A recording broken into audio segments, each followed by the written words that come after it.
Est-ce que vous pouvez nous expliquer la place du TUS dans ce dispositif Solineco et notamment aussi votre partenaire de financement qui est Teams? Ouais. Alors, du coup, donc Teams, donc c'est un programme de certificat d'économie et d'énergie qui permet de financer de la mobilité durable et inclusive sur l'ensemble des territoires français. Et en répondant à cet appel à projet, enfin plutôt cet appel à manifestation d'intérêt, ça nous a permis, nous, acteurs de la mobilité durable et solidaire, de se réunir en consortium pour essayer de créer une offre de transport qui soit adaptée au territoire. Et une offre de mobilité, ça veut dire forcément, on a besoin de plusieurs options pour se déplacer. Donc, on a besoin, parce que tout le monde ne va pas avoir les mêmes besoins et pas au même moment. Donc, la régie vient répondre surtout à l'accès à l'emploi avec les vélos.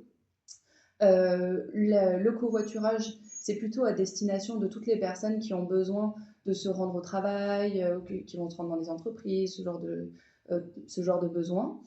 Ensuite, on a tout le partenariat avec Alter Ego qui, eux, font de l'accompagnement individuel et collectif. Donc, accompagnement individuel pour toutes les personnes qui ont de la difficulté à se déplacer et collectif. Et là, on va plus être sur de la sensibilisation au passage au covoiturage, par exemple, à démystifier un peu la liberté, enfin, la voiture égale la liberté, et donc être tout seul dans sa voiture, c'est vraiment le sacre, un sacre de la liberté, et de dire, mais en fait, il y a plein de manières de se déplacer et comment on accompagne au changement de pratique.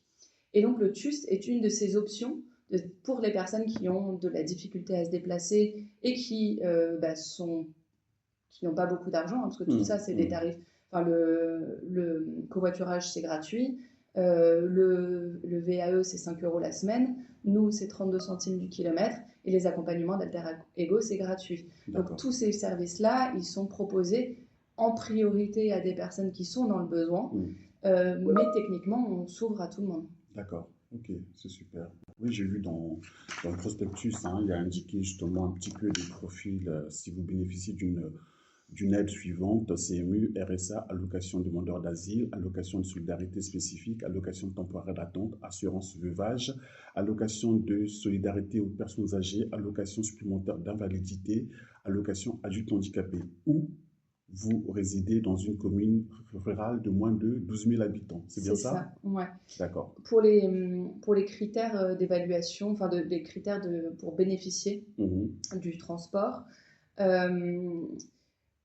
en règle générale, quand c'est plus simple, on demande simplement un avis d'imposition. Un avis d'imposition. Voilà, qui à lui-même justifie des ressources insuffisantes. D'accord. Parce que nous, on n'a aucunement vocation à faire concurrence aux taxis.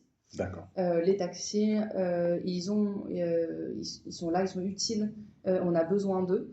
Et nous, on ne vient pas du tout en concurrence, on vient vraiment répondre à une cible qui est bien particulière, qui sont les personnes dans le besoin. Et ensuite, on a une petite spécificité pour les personnes qui doivent aller dans une commune de plus de 12 000 habitants.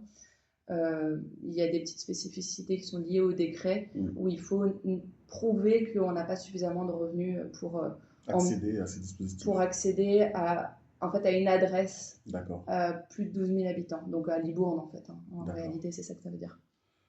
Merci. Vous avez déjà quelques résultats par rapport à ce dispositif ou pas? Le premier bilan, c'est que nous, notre équipe de mobilité grossit parce qu'il y a de plus en plus de demandes. Donc ça, c'est un premier indicateur. Aujourd'hui, on a quasiment 100 bénéficiaires, mais on voit aussi que le planning, il n'est pas encore tout à fait rempli. On pourrait encore accueillir d'autres transports. Donc, on a un bilan qui est positif puisque toutes les semaines, on va avoir des nouvelles inscriptions. Et en même temps, on sent que, compte tenu du besoin qu'il y a sur le territoire, on pourrait encore... il y a encore du potentiel. Ouais, il y a encore du potentiel, clairement. C'est super.